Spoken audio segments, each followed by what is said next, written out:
You are tuned in to Stewart Spotlight Podcast live with your host, William Stewart Jr. with topics of everyday life.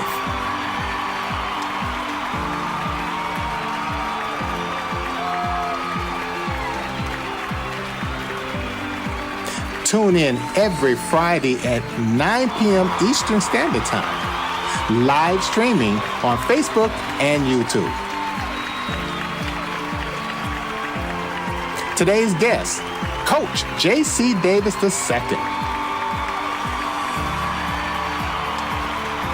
Krimson Fame Basketball Club. So sit back, relax, and enjoy another episode. Now your host, William Stewart Jr. Good evening and welcome to Stewart Spotlight Podcast. My name is William Stewart Jr. and I am your host this evening. I hope everyone had a wonderful week and getting ready for the weekend.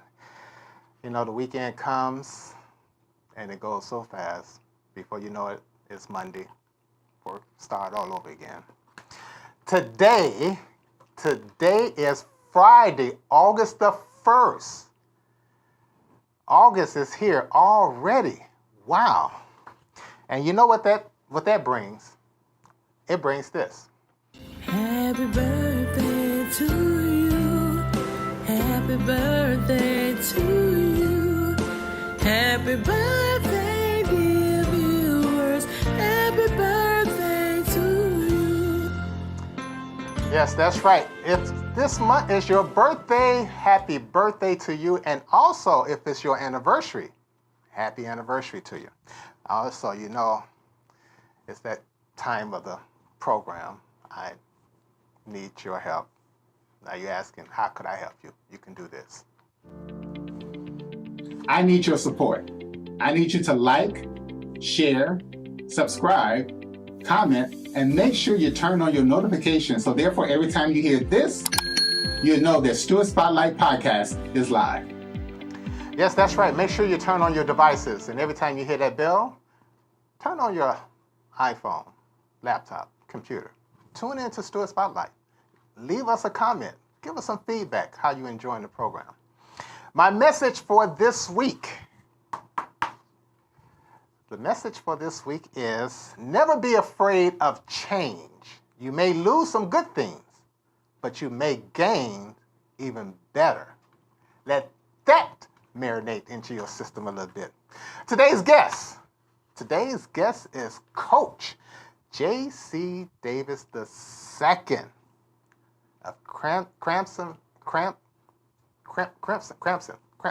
He's going to tell you. Flame Basketball Club. We're going to be right back with him. He's going to talk about the success he had with the basketball team. Stay tuned.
That's right. Go to Stewart Spotlight Podcast and you can order your sweatshirts, hoodies, coffee mugs, all of those above. StewartSpotlight.com. Before I bring my guests on, let me give you some little information. I could have had this in my teleprompter, but I decided to write it out. Coach Davis, a USA basketball gold licensed youth development coach, has been a passionate advocate for youth sports in Fairburn and in South Fulton community since 2018. With over 6 years on his hand, experience in coaching, program development, and player mentorship, he brings a deep commitment to fostering not only athletic athletic excellence, but also academic success and personal growth. Under his leadership, is quickly becoming respected, present in local basketball landscape, building a foundation rooted in integrity, consistency, and in the community impact. Without further ado, let's welcome my guest, Coach Davis. How you doing, Coach? I'm doing well, and yourself? I am doing just great. Thanks a lot. I want to thank you for coming on the show today. I know you're very busy traveling all over the place and things of that nature. I'm so glad that you took the time just to come and talk about your success with this basketball. So give us some history about this. Yeah, so I mean, first and foremost, thank you for, having me on the show. I really appreciate the what you're doing here, giving a voice to, what some may consider the voiceless, or to those that are, making an impact in the community. So I appreciate that. No problem. I am a sport management major, graduated from Kennesaw State University. But, by profession, I've been in sales and sales leadership for over 20 years. So you can say that for the last 20 plus years, I've been a coach, in the corporate sense. So in 2018, when my son took a liking and interest in basketball, I decided, because there was a dearth of available coaches or parents who are willing to step up, to go ahead and coach the team that he was going to be on.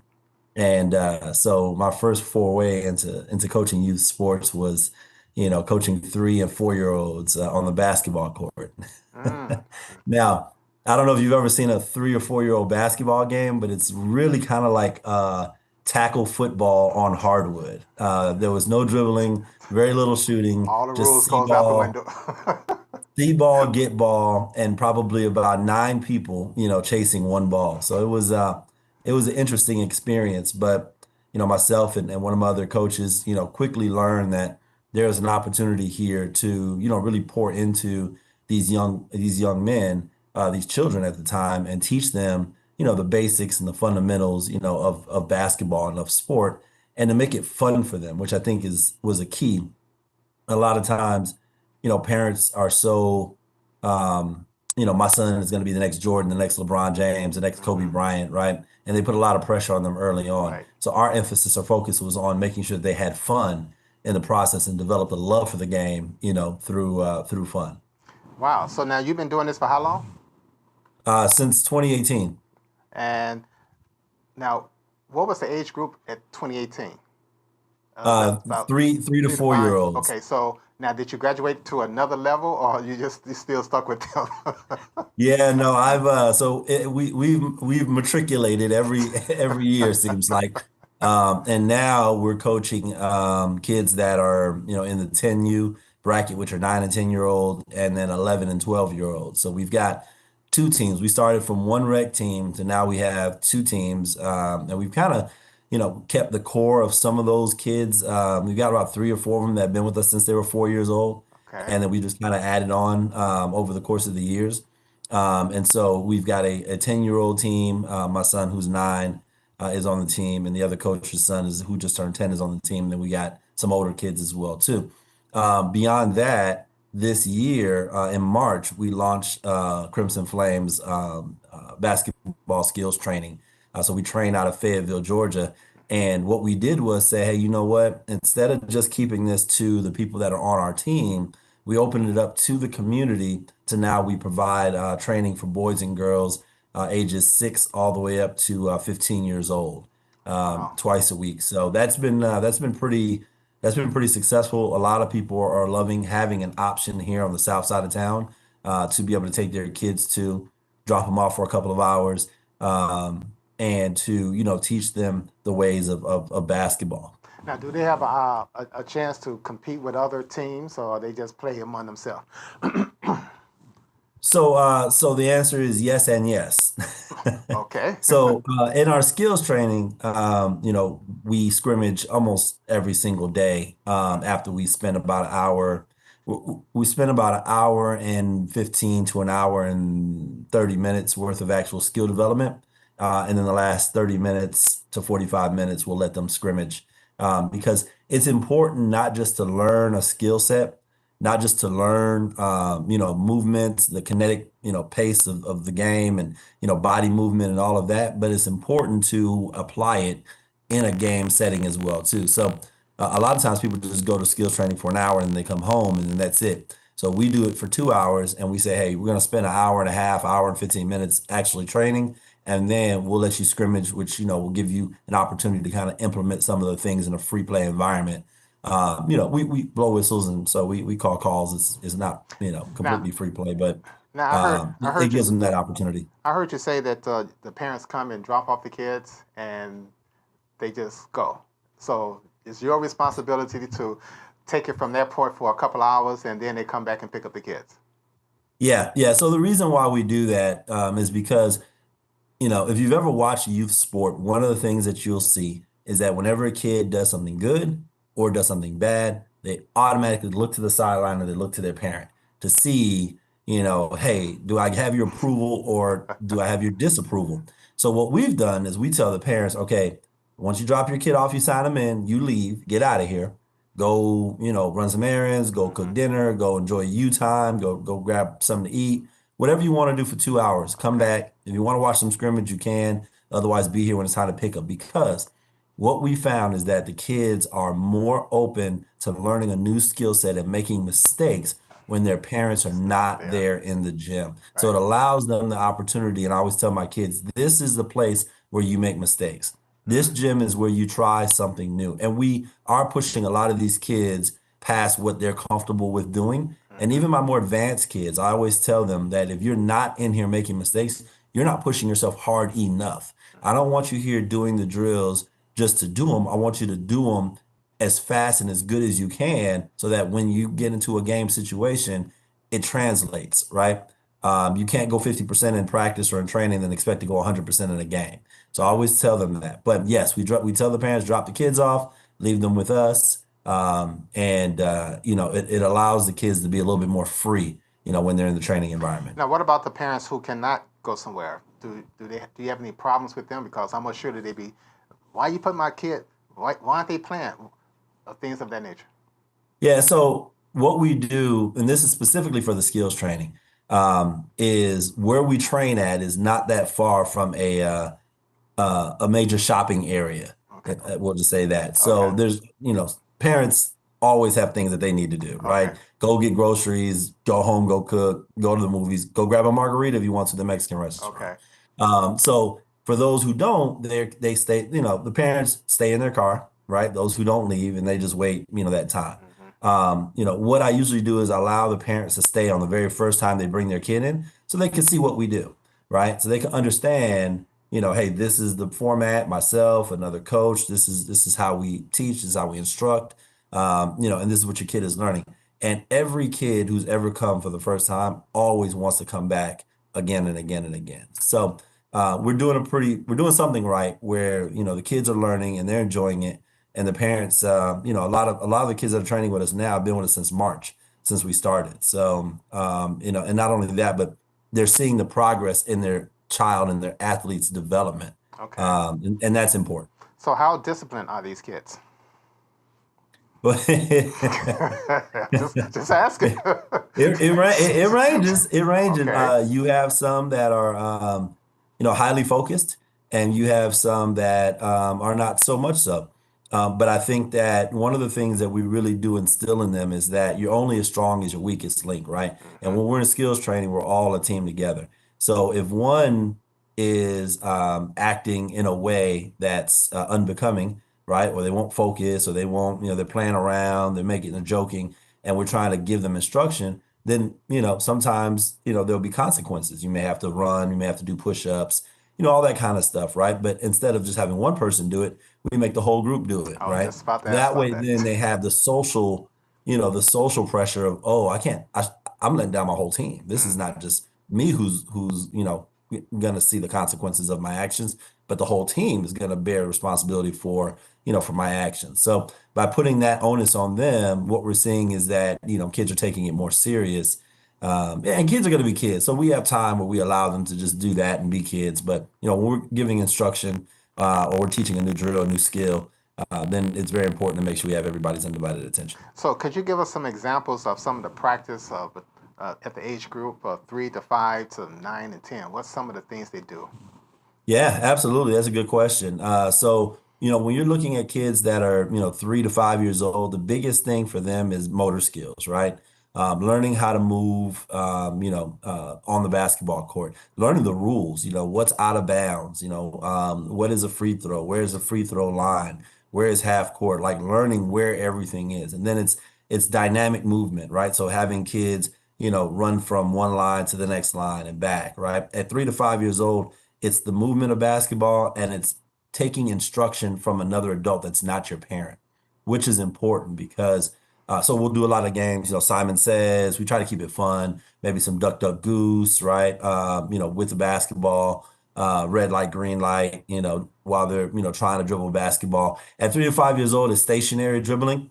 So keeping them still, just having them work on bouncing the basketball, passing, right? So passing to a teammate, that kind of stuff. You don't really get into complex, scenarios and plays and all that with kids that young. It's just about capturing their attention, having fun, and teaching them, the basics. So that's young kids. When you get to where we're at right now with some of the older kids, Hmm.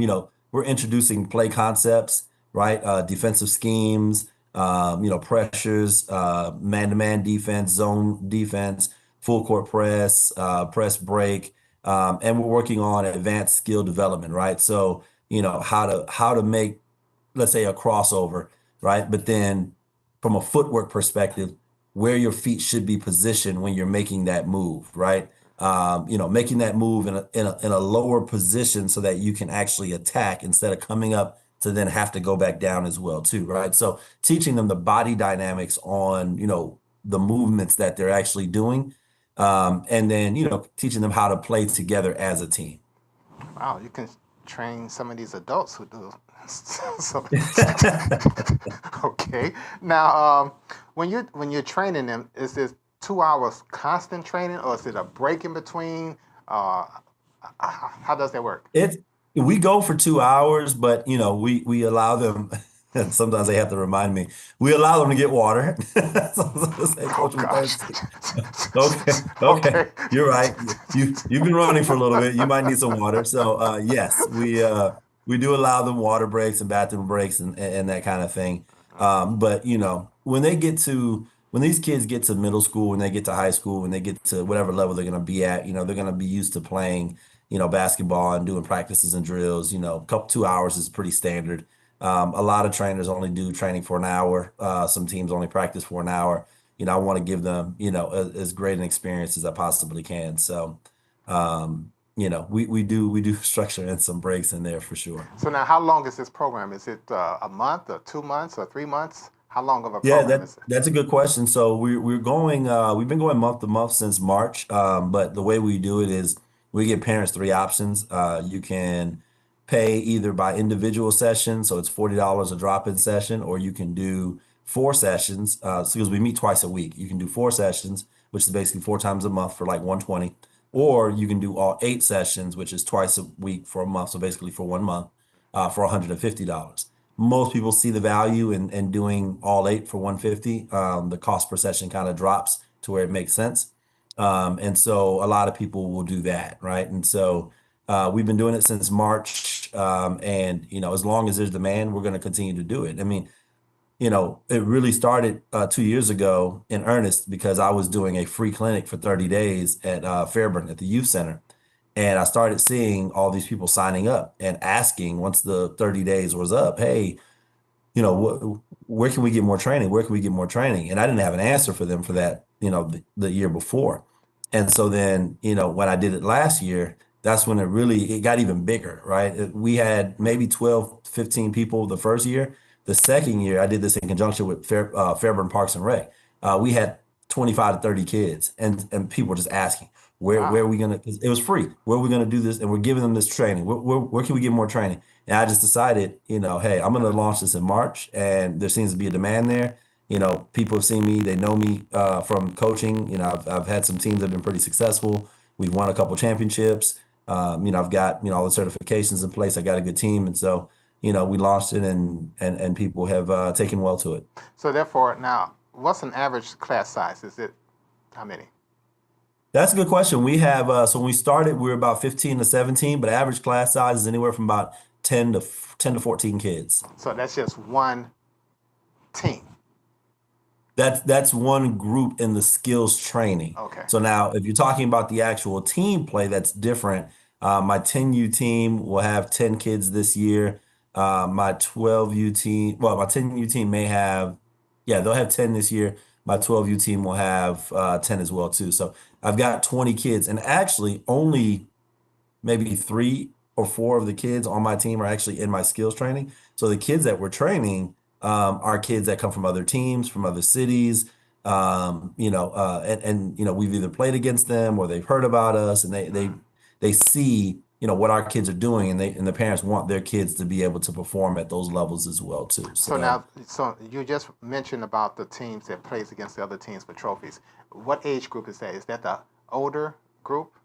both groups, 10U and 10U and 12U. So we Okay. just had a third grade team. Our third grade team went into a tournament in Stockbridge a couple weekends ago and took first place in the gold bracket. It's the first time that these kids have competed in a tournament together. Now they've played in a league together, but they've never played in a weekend tournament. So their very first tournament is third grade, and they won. So what I've done is I'm trying to give parents and the athletes the quote unquote AAU experience without the AAU price tag. So what you'll find is a lot of these AAU teams will charge two, three, four, $5,000 for, a summer worth of basketball. And now that means that Wow. they play 17 to 20 tournaments. And if you figure every tournament is at least 3 to 4 game guarantee, and you're in 20 tournaments, your kid is playing 80 games, 80 to 100 games over the course of the summer. That's a lot of wear and tear on the body, number one. Number two, that's a big financial commitment because that $5,000, that $3,000 doesn't include travel. So if you're playing games and tournaments out of the state, Vegas or Orlando for AAU World Tournament, you got flights, or if you're driving, you got the cost of gas, you got the cost of hotel, you've got the cost of food, and every one of those out of town trips, from what I've been seeing, is a $5,000 proposition easy, right? So now you're into a summer $10,000, $15,000 for your kid to play AAU basketball. So what I've done is I've made it a lot more economical, and we play our tournaments local. So we play in local tournaments. I take the cost of the tournament, just divide it up amongst the number of kids, tell the parents that's the cost, and then that's what it is. We had a sponsor who sponsored our jerseys.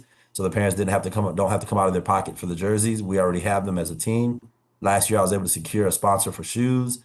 We'll see about this year, but so I try to do it where, it doesn't cost the parents an arm and a leg, but they can get a high quality experience, high quality training, for their children over the summer. Now you also mentioned local. Now what's the radius? Is it 50 miles, 100 miles, distance wise? Local would be anything. So there's tournaments. We'll go as far as I try to keep it within the Metro Atlanta area. So Okay. Gainesville, Snellville, Marietta, Kennesaw, Stockbridge, McDonough, Douglasville, right? And then anything inside of the city. There's a few groups that do tournaments pretty well. And Atlanta being a huge, the world's busiest and largest airport, it's easy for people to get in and out. So you'd be surprised at the number of tournaments there are on any given weekend, here in the Metro Atlanta area. I mean, you look it up and there'll be, the one weekend we competed, there was 10 other tournaments going on that weekend, Wow. right? So, I mean, Wow. there's no shortage of tournaments that you can get your kids involved in. Now when you're taking the kids to a tournament or whatever, how often does the parents come? Or they Oh, they just oh they come all the time. They oh come all really? the time. So it's They a hundred. So it's yeah, a the hundred parents. percent participation in? Okay. 100%, yeah, because you've got to bring your child to the tournament. Oh, I thought maybe a bus would be, pick up the Yeah, kids. no, no. Oh, And okay. maybe at the high school level, like, once we get to that point, Uh-huh. but we're talking about 9 through 12-year olds. Their parents have got to bring them. Not only that, but they want to see their babies perform. They want to see Obvious. them, on the basketball court. So, Right. we're fortunate that we have a good group of parents that are totally bought into what we're doing, and there's no selfishness. There's no I, me. Everybody is cheering for every kid they're their own. It's a great community. At the end of the tournament, we took all the kids to the Golden Corral. Just told the parents, hey, we're going to take all the kids to Golden Corral. We'll pay for the kids. Parents, you guys are on your own, but we end up paying for the kids to eat because we just wanted them. We didn't want the weekend to end. We wanted them to have that time to break bread together, literally and figuratively, and spend that extra time together. So. Okay. Could you explain this picture here? Yeah, absolutely. So the picture in the upper right-hand corner, you can see myself in the far left, and then Coach Curtis. He is one of my other coaches on the right-hand side. And I had these shirts made for my campers, and the shirts say, "Summers are for separation," right? Because a lot of kids are playing basketball, and they're just playing rec season, and they're not really getting better, in the off season, right? We don't call it off season, we call it on season. And so these kids here are kids that have been with me for, since really the beginning, since March. And so this is a good group of kids here. My daughter in the pink is just taking a liking to basketball. She's a multi-sport athlete, and so now she's dipping her toe there. So pretty exciting there. And then in the lower right-hand corner, myself, far right, Coach Garcia Major, far left. And this is our two of our tournament teams. So the kids in front with the trophies and the medals, that's our third grade group, 10U third grade, and then the ones in the back are my bigger kids. They took second place in the silver bracket on that tournament. So we didn't get the hardware there. We just fell a little bit short, but it was a great experience. A couple of the kids, that was their first time actually playing with us. Uh-huh. So just got to continue to build some continuity. My younger kids have been playing together, for a few months now. Wow. I went on the Instagram and I saw your kid, your son. I said, okay, I guess his father's just going to use this video camera to follow him everywhere because he was making some good moves.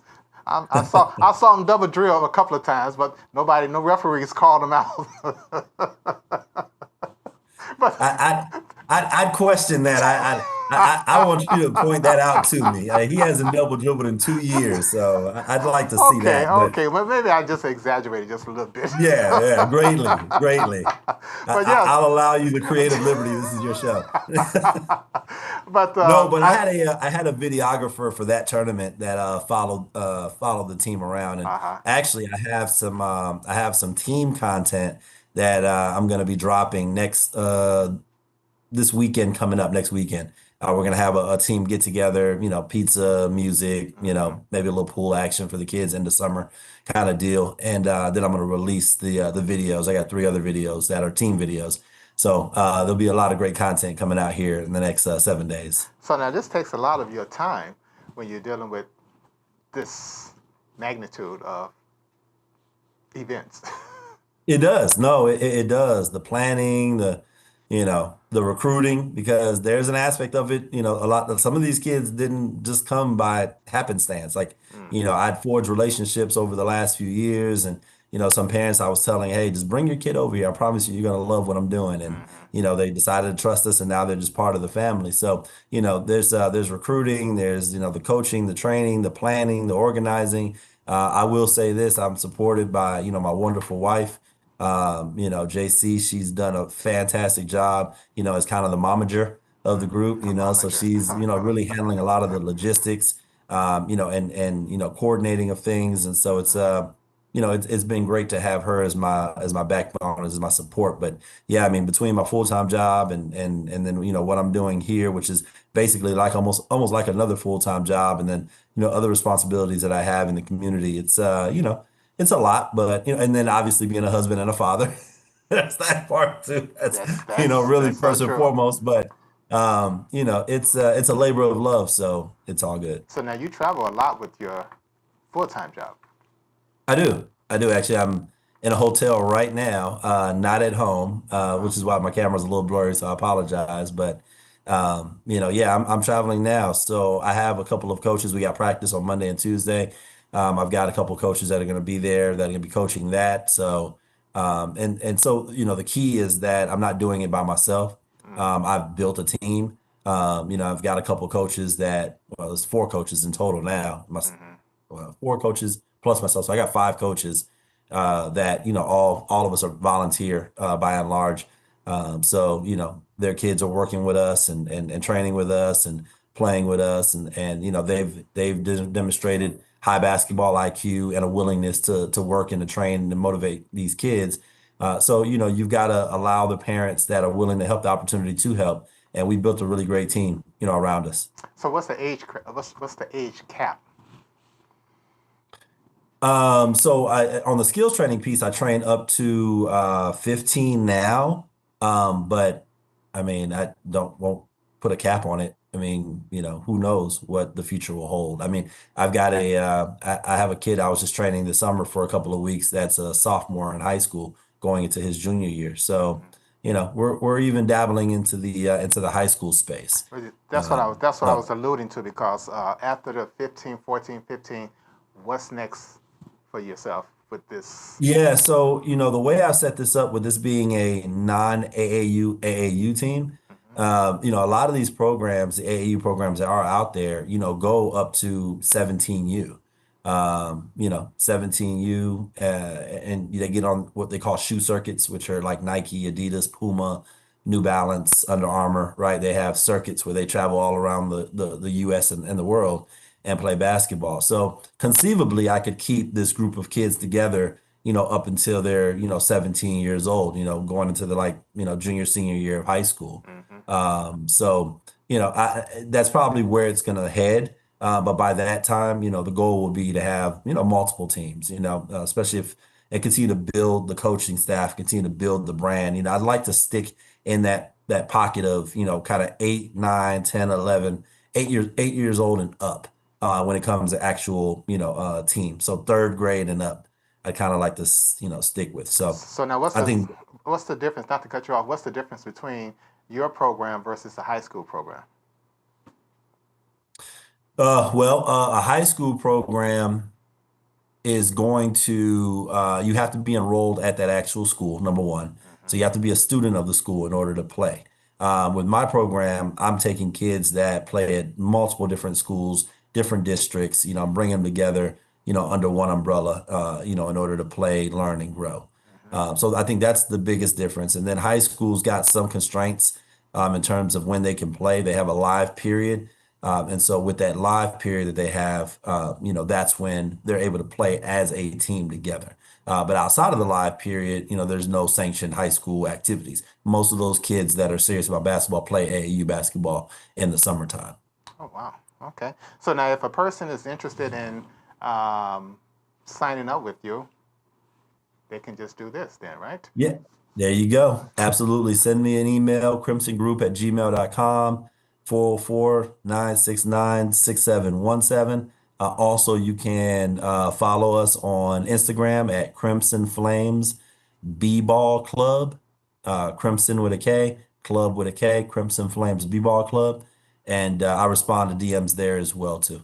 Okay. Well, Coach Davis, I really appreciate the time. Did you want to give any kind of encouraging words for any of the youth who may be looking at this and say, well, I want to do this. How could I do this? And what is the requirements? Is my parents just going to allow me to do this? Or give us something. I would just say that, at the end of the day, you have to decide, right? You have to decide if you're comfortable with where you're at now, or if you want more for yourself, and if you want more for yourself, it doesn't start with just skills training. Go outside, pick up a basketball, go outside, dribble, for 30 minutes a day, right? Go to the park, go to your local park, go get some shots up, go find some open runs, right? If you're going to invest in skills training and you want to play on an AAU team or you want to play on a rec team, I would say show your parents that it's something that you want to be serious about and that you're going to take serious. And then you'll find that your parents won't mind investing in something that you believe in and that you're dreaming for. That's a good thought there. Well, JD, Coach Davis, appreciate you coming on board. Thank you. Feel free to give us a call back, and if they win a championship, keep us informed. Will do. Thank you so much for having me, William. I All right. appreciate it. Have a nice one, then. Be safe. All right, you too. There you go. You heard it from Coach Davis, who has this youth program that if your kid would like to participate, feel free to, let me put that number back up again. Feel free to give them a call or send them an email. Maybe your kids might want to be interested in participating in it. Okay, well, I'm going to give you my last two. I'm going to give you a Bible verse today from Romans 12:2. Don't be conformed to the pattern of this world, but be transformed by the renewing of your mind. Wow, that's kind of deep. Okay, well, I really appreciate everyone looking at this episode. I hope you got something out of it. And also, feel free to give us a call at any time you want to. Maybe you want to come on a show. Give us a call at 888-552-1944. You can be the next guest on my podcast. Until we meet again, everybody have a safe and wonderful weekend. God bless.